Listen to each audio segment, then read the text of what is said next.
Hi everyone, Steve the Mentalist here, and welcome to my video on Wiz and Liz. This is a game that was released for the Sega Megadrive and is arguably one of my favourite games of all time, purely because it's quite unique and I've never had or played a game before or since quite like it. The general premise is you control one of two wizards, Wizzy or Lizzie, and you live on the planet Pum with a group of rabbits. An evil being appears and casts an evil spell, and the rabbits are magically transported to other worlds which you have to go to and collect them.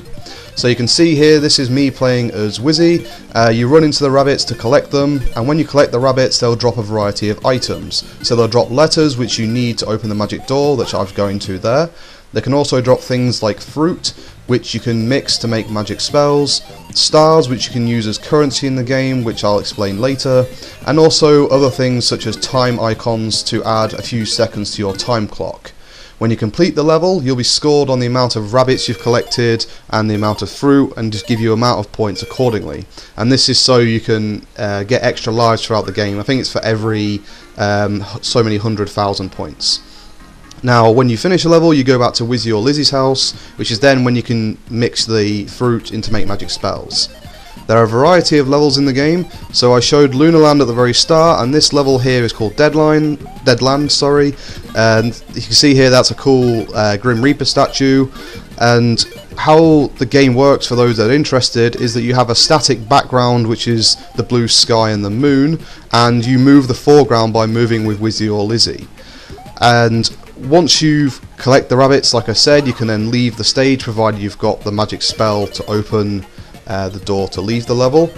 And each level consists of 2 rounds initially at the start, and the game generally gets harder as time goes on.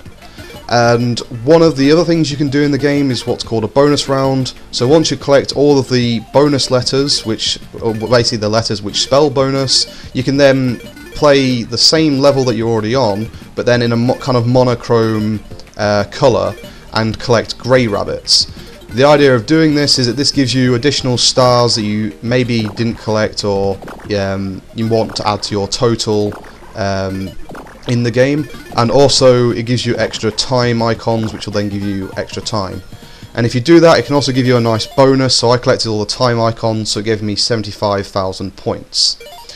You've noticed there's not any enemies in the game at all, except for when you complete 8 levels in a row, you'll be greeted with a boss. So this is the first boss of the apprentice level, and the general idea is you hold the A button, which kind of casts a magic spell around your character, and you have to try and hit the weak points of the boss. So in this case it's the eyes and the nose.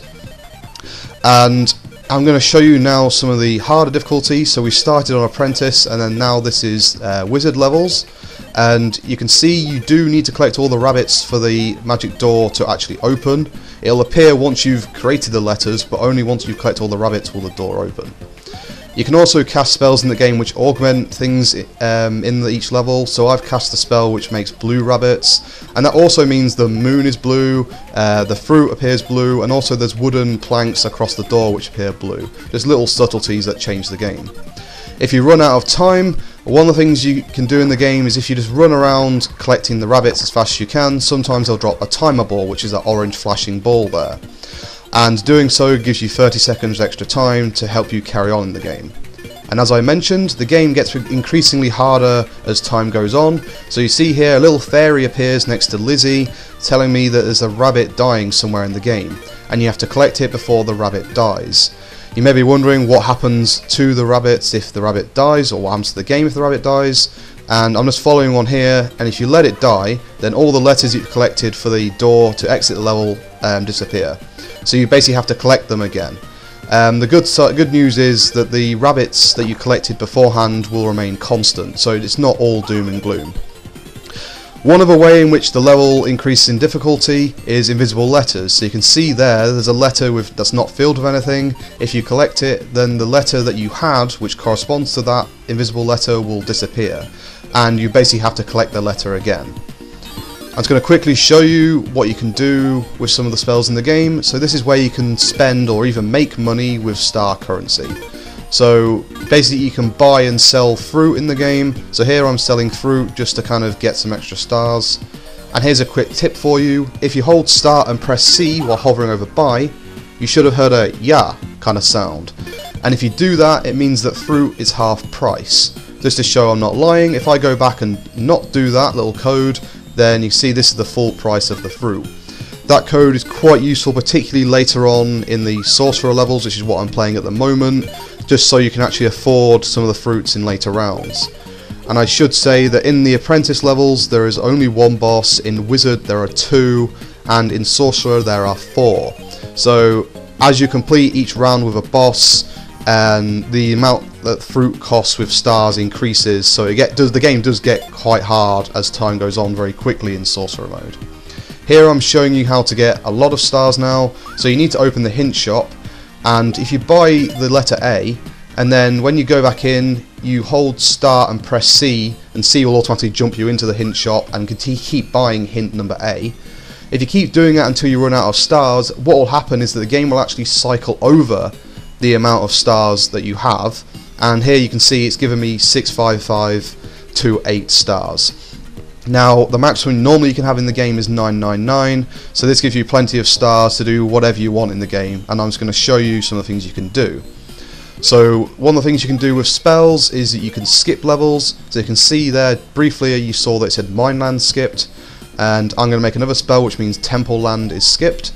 That basically means you don't have to play that level currently before you defeat the boss in the set of 8 stages. So it basically means the game passes by a lot quicker.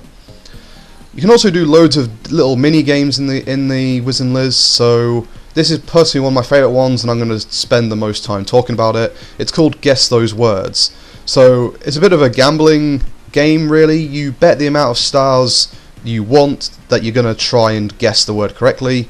If you win, you get that amount of stars back, and if you lose, well, you lose that amount of stars. And in essence, it gives you a word, and you have to try and guess what the word's definition means. I actually had no idea on what this one was, and if you get it wrong, it just tells you you're wrong. Unfortunately, it doesn't tell you what the correct answer is.